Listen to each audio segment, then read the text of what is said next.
Hai, Assalamualaikum dan selamat sejahtera. Bersua kembali kita pada hari ini untuk mempelajari subjek reka bentuk dan teknologi untuk tahun 6 di bawah tajuk 5.0 Teknologi Pertanian. Pada hari ini, kita masih lagi berada pada standard kandungan 5.2 iaitu menanam secara hidroponik. Manakala standard pembelajaran pada hari ini ialah 5.2.6 mengubah anak benih ke dalam raga tanaman mengikut prosedur yang betul.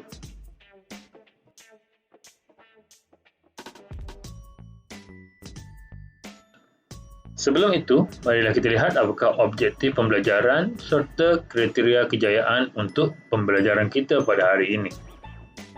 Objektif pembelajaran pada hari ini ialah pada akhir pembelajaran, murid akan dapat mengubah anak benih ke dalam raga tanaman mengikut prosedur yang betul.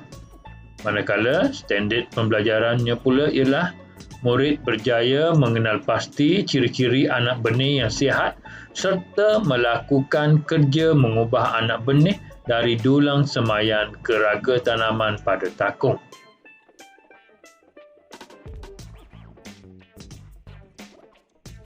Apakah ciri anak benih yang sihat?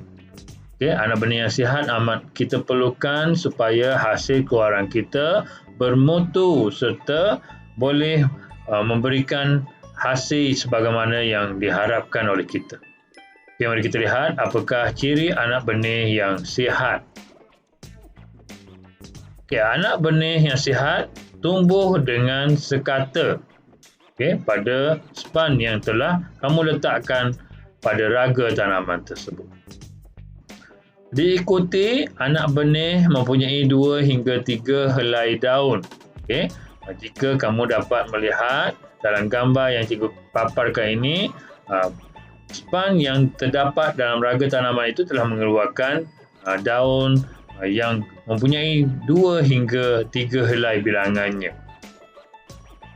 Ciri yang ketiga adalah anak benih tiada kesan dirosakkan oleh sebarang serangga perosak.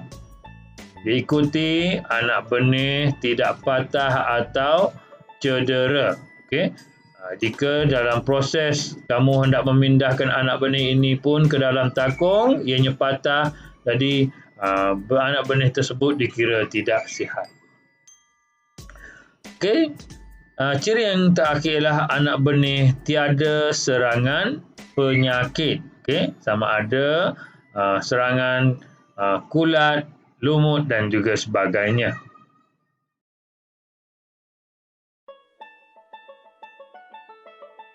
Marilah kita lihat pula apakah perbezaan anak benih sihat dan juga tidak sihat berdasarkan visual yang cikgu paparkan ini. Baik.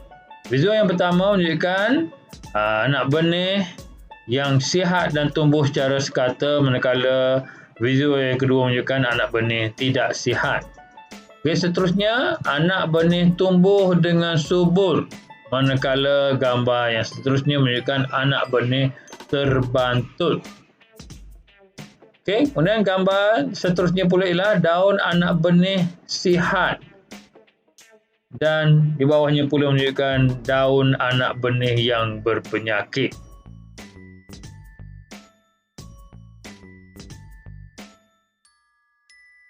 Apakah faktor yang menyebabkan anak benih yang kita tanam terbantut?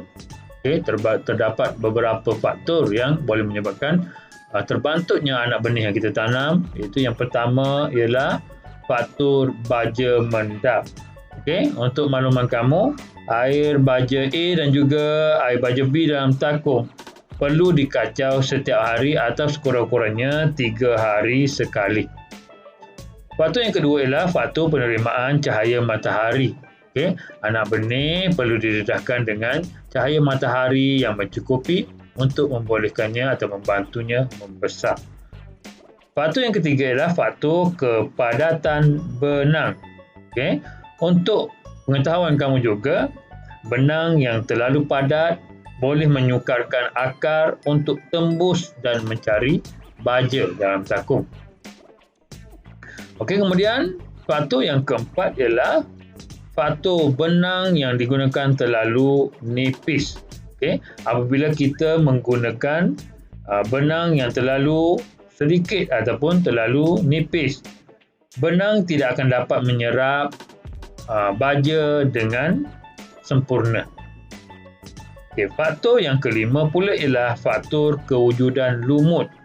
Okay, jika terdapat limpahan baja di atas permukaan benang ataupun span, okay, disebabkan air baja terlalu penuh ataupun takung pernah dialihkan hingga air baja berkocak, lumut akan kelihatan di atas benang ataupun pada span yang kita gunakan. Okay, faktor yang ke-6 pula ialah faktor persaingan. Okay, jika kita meletakkan lebih daripada 2 anak benih, tanaman tidak dapat membesar dengan sempurna kerana bakul ataupun raga tanaman terlalu kecil dan juga sempit. Okay, tanaman akan nampak kelihatan lambat membesar berbanding dengan tanaman yang lain. Faktor yang ketujuh ialah faktor jenis benih yang kita pilih. Okay, faktor yang ke-8 pula ialah faktor ketahanan dan juga kualiti benih. Okay, sama ada benih yang kita pilih itu berkualiti rendah ataupun berkualiti tinggi. Faktor yang ke-9 ialah faktor warna takung serta penutup. Okay, penggunaan takung berwarna legap seperti biru, hitam, kelabu dan coklat serta penutup plastik legap adalah merupakan penyerap haba. Okay, ia akan menyebabkan air baja menjadi panas dan bertindak balas pada akar tanaman. Okay, manakala warna yang cerah pula seperti putih, kuning, biru muda dan sebagainya membenarkan cahaya masuk dalam takung dan memerangkap haba, maka terhasillah lumut. Okay. Faktor yang terakhir pula ialah faktor net hitam. Okay, baik. Penggunaan net hitam mempengaruhi pertumbuhan sayur. Okay, ia menyebabkan sayur tidak mendapat cahaya matahari sepenuhnya untuk menghasilkan klorofil yang mempercepatkan tumbesaran daun.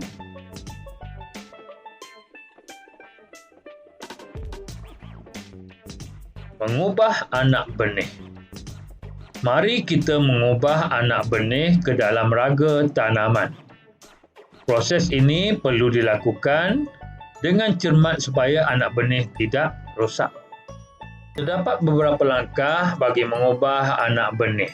Okay, jadi mari kita ikuti langkah demi langkah untuk mengubah anak benih yang telah kita tanam.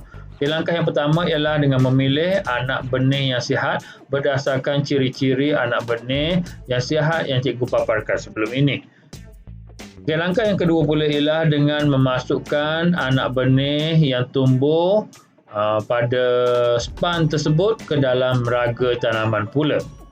Okay, langkah yang ketiga ialah dengan memasukkan raga tanaman yang telah dimasukkan dengan span tadi yang berisi anak benih ke dalam lubang pada penutup takung.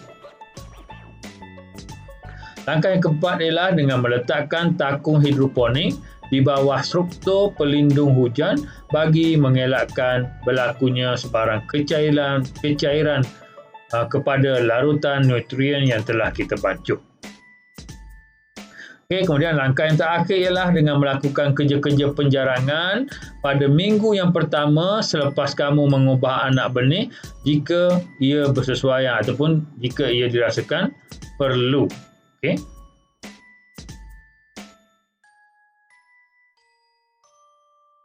Okey, dalam kerja-kerja mengubah anak pokok ataupun anak benih ke dalam raga tanaman, cikgu ada menyatakan tentang kerja-kerja penjarangan.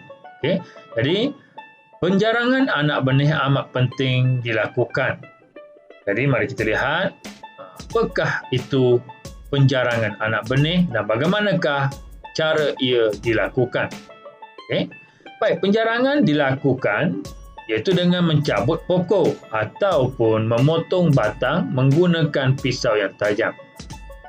Sebenarnya, penjarangan dilakukan bertujuan bagi mengurangkan anak benih ataupun pokok bersaing bagi mendapatkan cahaya matahari, air dan nutrien yang amat penting bagi membantu pertumbuhannya. Di samping itu juga, penjarangan juga bertujuan untuk menentukan tumbusaran yang sekata serta hasil yang tinggi kepada pokok ataupun anak benih yang telah kita tanam. Dengan kata lain, seperti manusia yang duduk berhimpit seperti dalam gambar ini, nampak seperti tidak selesa dan tidak mempunyai ruang.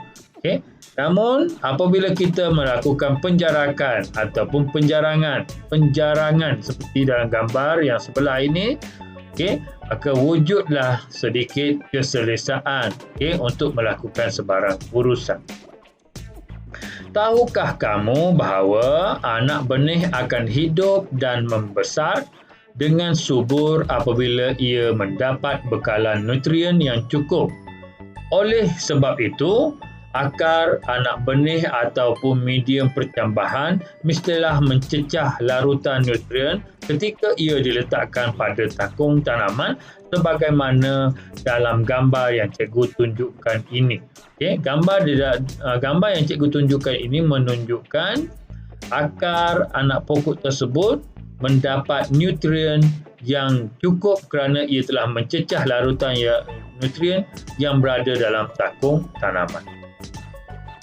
Baiklah, sekian dahulu daripada cikgu untuk kali ini. Kita berjumpa lagi pada video yang akan datang. Assalamualaikum warahmatullahi wabarakatuh dan selamat sejahtera.